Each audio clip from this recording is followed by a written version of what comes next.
Hello, I suppose I should introduce myself.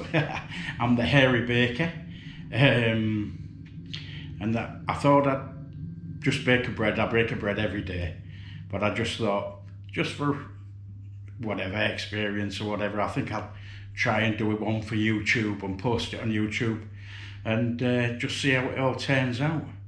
So I'm not professional, I've never done this before. I've never even done like a kind of a piece to camera before, so please bear with me because I'm feeling really nervous, but we'll see how it goes and see if I can explain what I've got in it. What today I'm going to make a normal loaf, like a bloomer loaf, not in a tin. What I have here is a mixing bowl, and I have there you go, there's 520 grams of flour,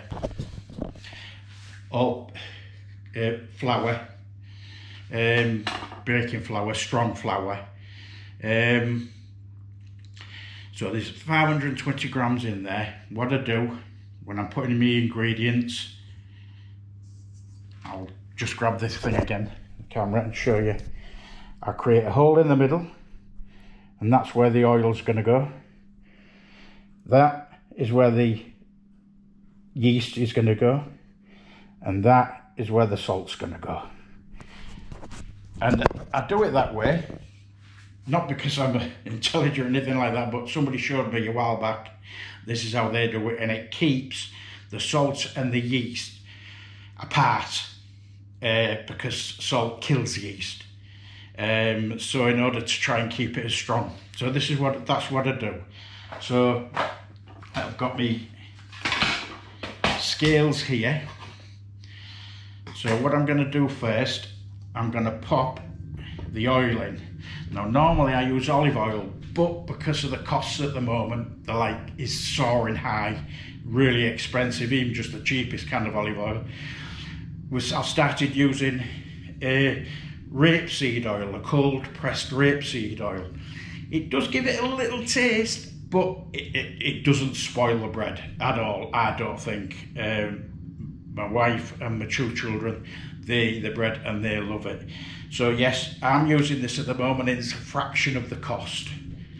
So I put 40 ml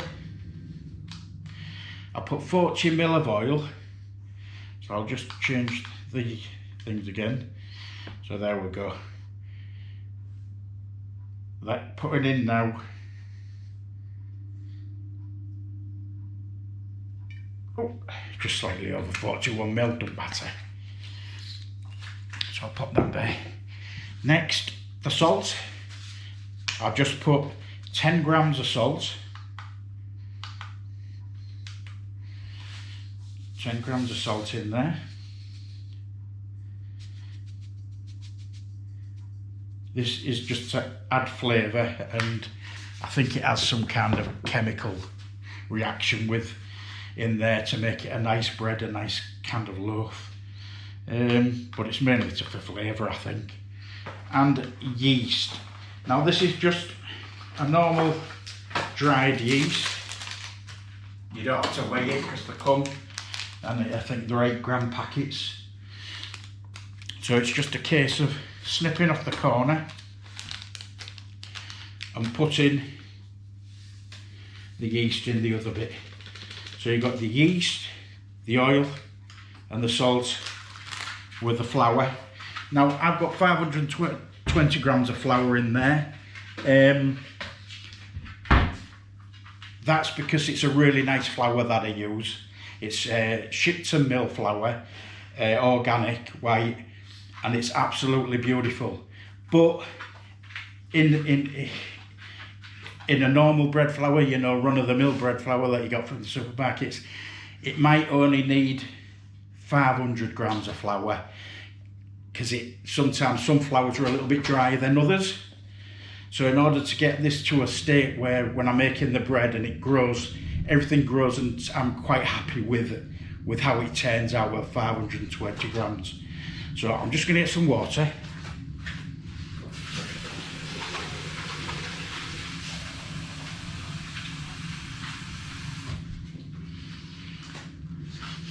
Right, I've just got some water, and what it needs is 300 ml or 300 grams of water.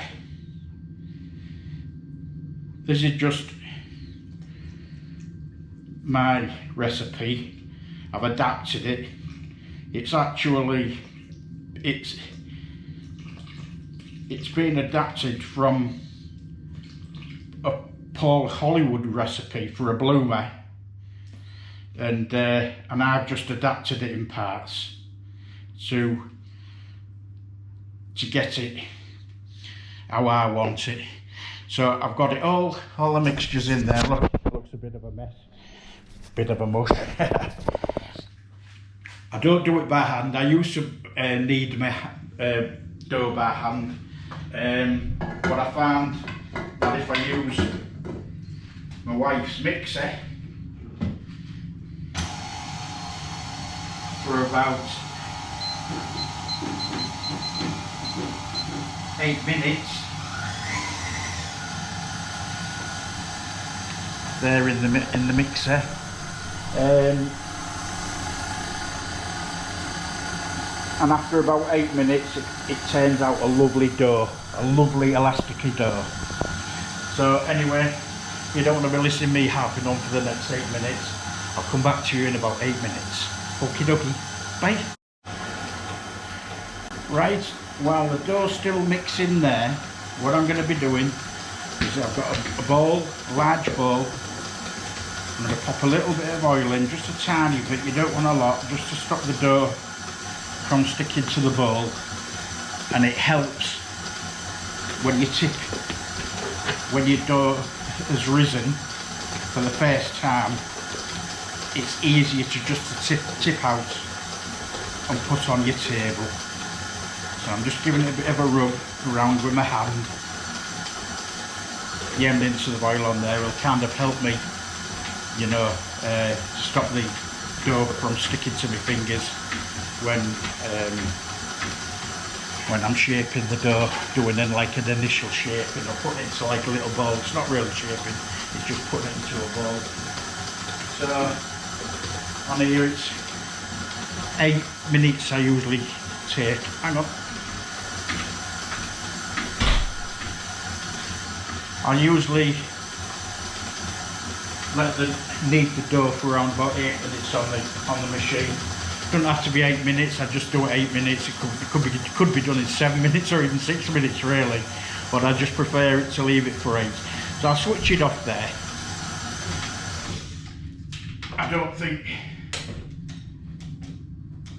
the 30 minutes early is going to make a real difference or have a detrimental effect on the dough. So right, what I've got here is the dough. I'll show you it. I'll tip it out. You tip it out with one of these. It's just a scraper.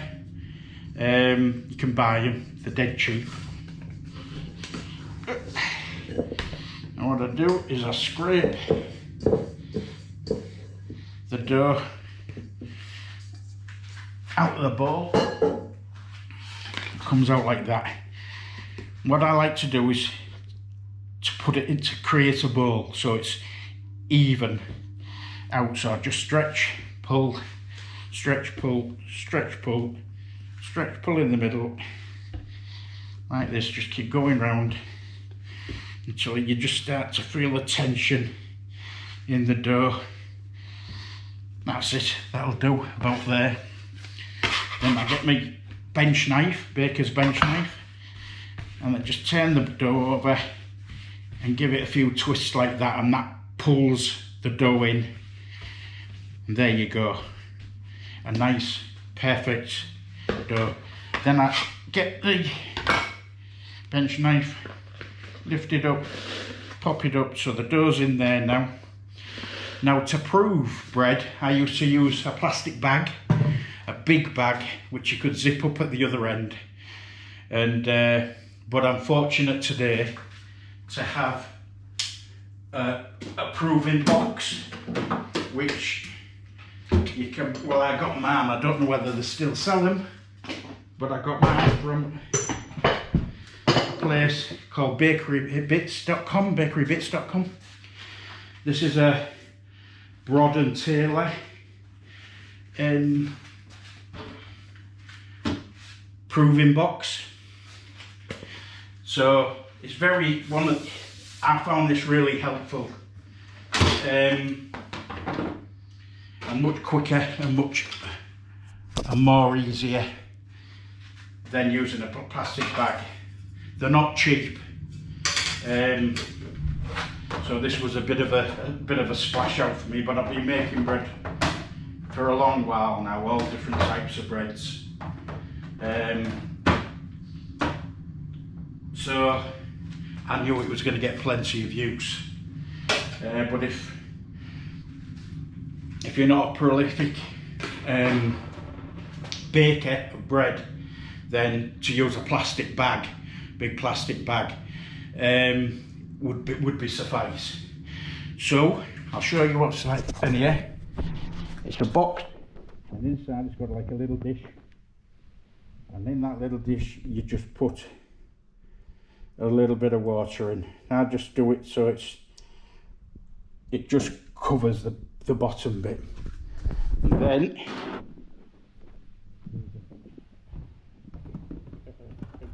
a grate.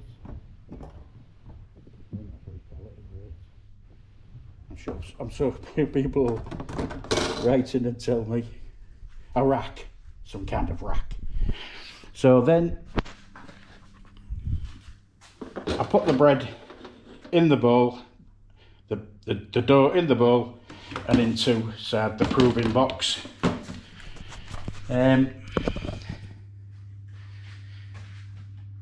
Now it's not going to do much without any electricity, so I'll just get the lead. This is the lead, and you just plug it in to the side here, and then plug it into the mains, and then switch it on the side there. I'll just show you. It gives you your temperature, and you can use the plus and minus to go up and down. This time of year I usually put it on 28 degrees Celsius for 1.5 hours, so that'll stay in there for 1.5 hours, and once it's gone through its first proof, I'll take it out and shape it into the bread that it's going to eventually be after its second proving. So it's just a case of waiting now.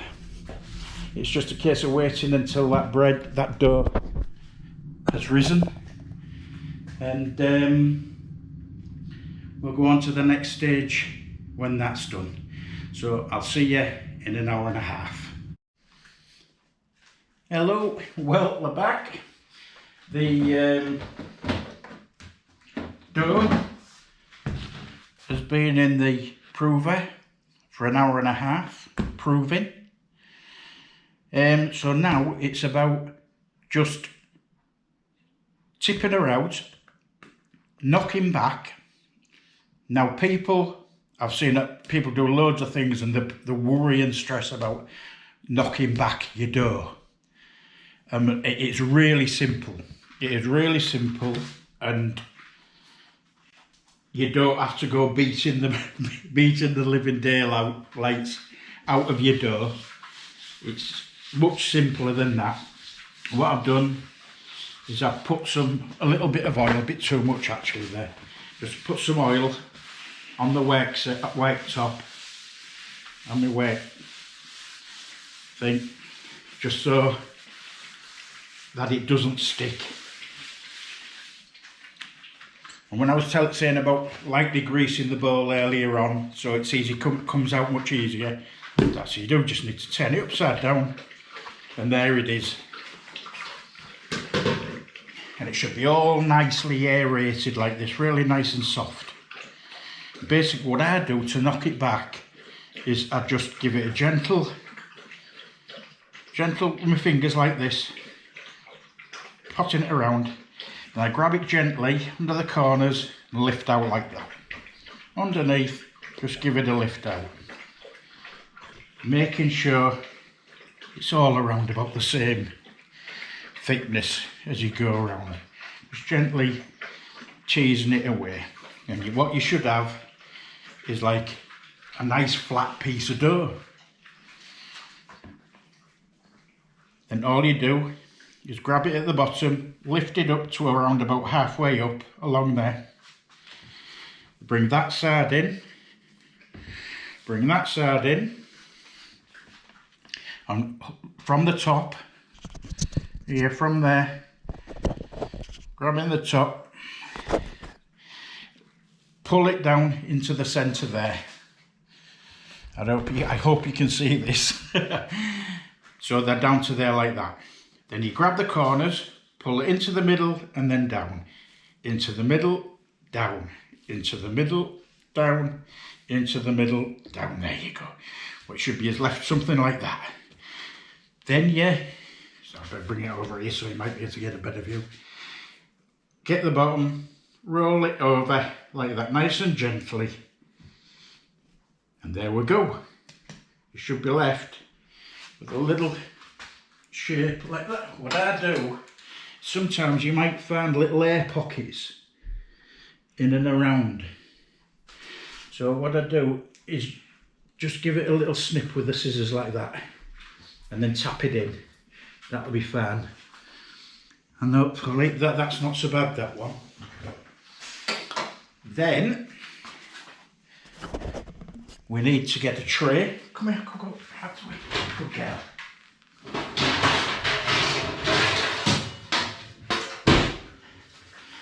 I get this little square tray. I use this one just because it fits in the proving box quite easily. And then I get some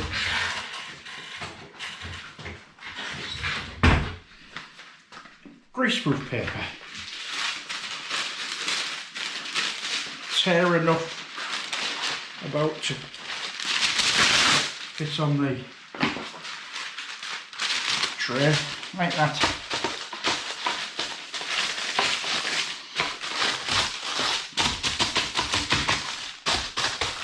That's it. I think I've just found a little bubble. Here we go. Just give it a little snip and then pat down. Then with your bench knife, just turn that round a little bit so you can maybe see better. Get the bench knife and just go underneath, lift over, and there you go. That's what you call shaping. That's how I shape this loaf of bread. I know there's many different ways of shaping bloomers and that, and they're all as equally valid.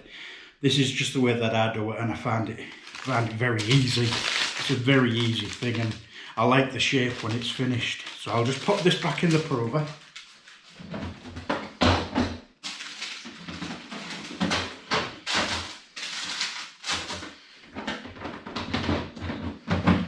Right, that'll stay in the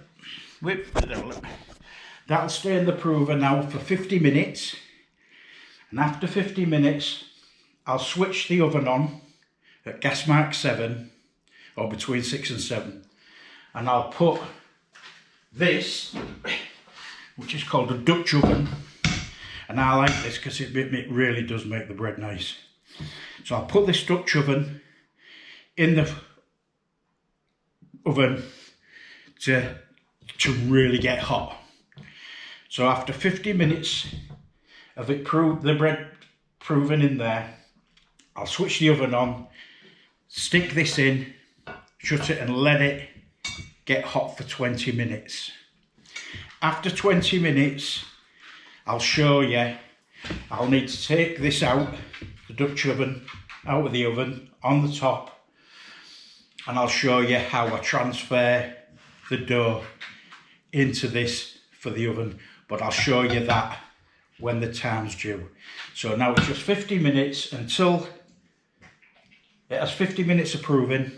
After 50 minutes, I'll put the oven on.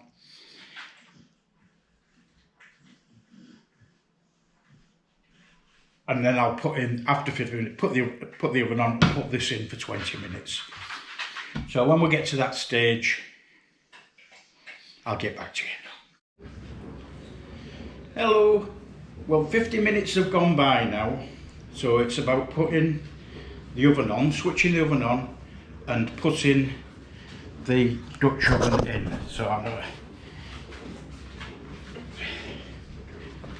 so if I switch the oven on,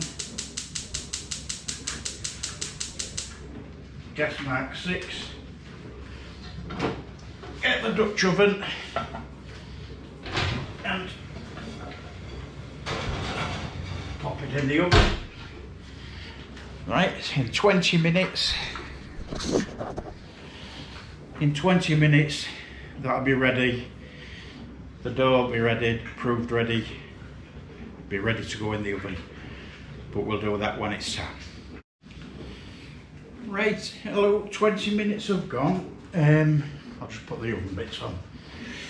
And I'll get the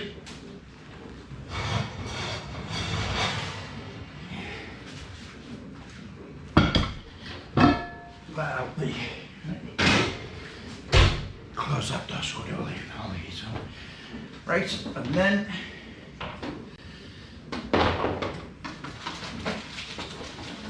take the dough out. As you can see, it's like a big jelly. I don't know whether you can see that from over there. So I'll put that over here. So here's the bread. And what I need to do now is just I give it a little dusting with a mixture of flour and semolina. And I give it a little bit of a stroke over the top like that. Then I get my blade and I give it 2 streaks down like that. And I'll just turn that round so you see what I'm doing. Now I'll pick up the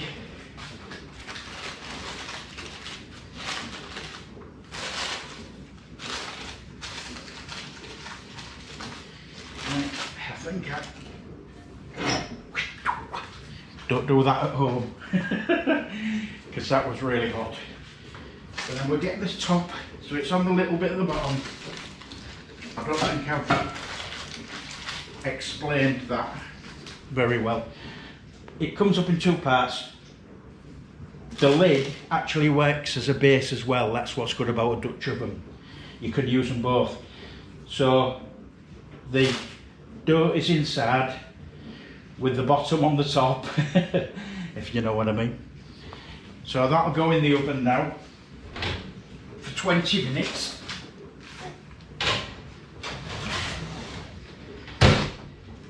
That'll go in the oven now. That's in the oven now for 20 minutes. And after 20 minutes, I'll take it out and then take the top off, put that on the side away, and then I'll just pop the bread back in for another 10 to 15 minutes just to get a nice crust on it. You'll see what it's like after the first 20 minutes. It really, the Dutch oven gives it a nice moist environment for the dough to just blow up and get a real nice shape. But it doesn't crust. It doesn't provide a crust. So you need to take the top off, pop it back in the oven for another 10 to 15 minutes, and that gives it a nice golden colour. So that's in there now. 20 minutes, I'll come back and we'll do the rest. Right, the bread's been in the oven now for 20 minutes. I'll just hand it down.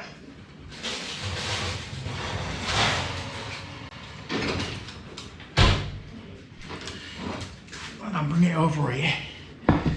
And as you can see, the bottom, what would ordinarily be the bottom of the Dutch oven is now on the top. So if I take that off and put it in there, you can see that it's puffed up nicely. So I think I've missed a little bit of an air bubble there in the pocket. Sometimes you miss them, so that'll just be like an air bubble. But it's risen up nicely, but it's not got a nice brown crust on. It's not got a nice crust. So what I'm going to do, pop it back in the oven for another 10 to 15 minutes. I'll take it out and we'll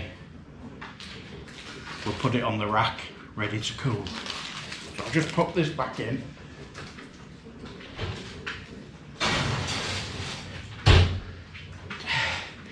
That goes back in there again now for 10 to 15 minutes and then it'll be ready. Right, the bread's been in for a further 15 minutes. Let's see what it's like.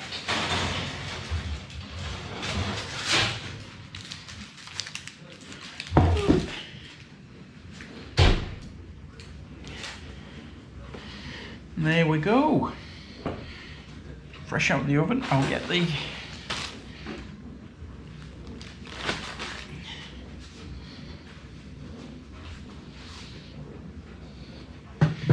rack. Put that on there. And grab the. And there we go.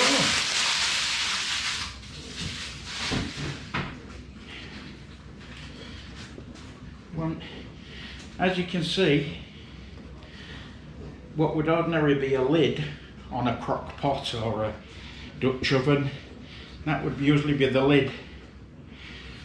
But the reason why it's so good for baking bread is that you can have that as the bottom, and when it's really hot and you're transferring your dough, you slash dough, as you're transferring it to there, it's much easier and safer than as if you was trying to put it actually into the big, what ordinarily would be the bottom. So in this instance, the bottom becomes the top and the top becomes the bottom, and that's what happens. You end up with a nice loaf. I'll just put this lid on.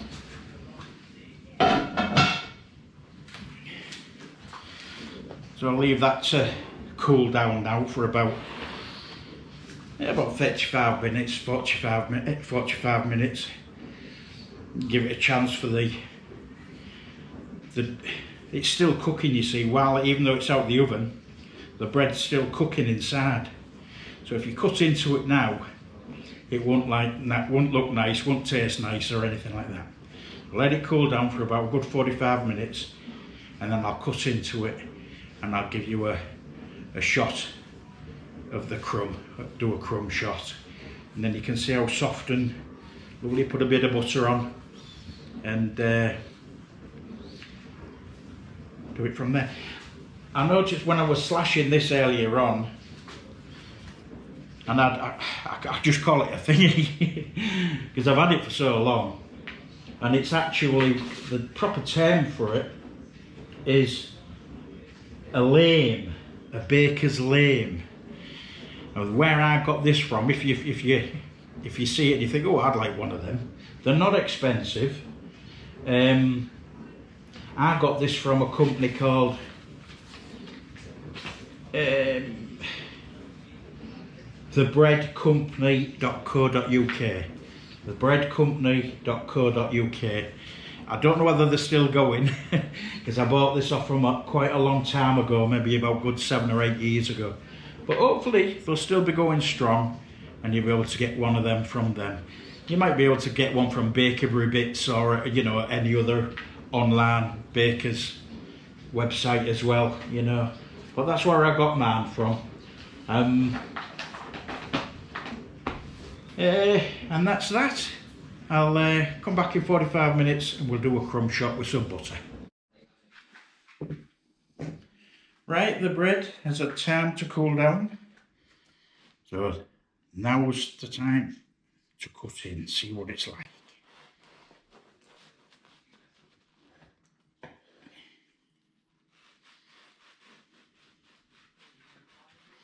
How soft. Lovely and soft. That's what you need in the bread. All nice and soft. Not hard. Lovely. Soft. Smells delicious. So there you go. That was today's bake. A pretty standard free-formed white loaf. If you liked it, please give us a like, and that'll do me. Thanks very much. See you again.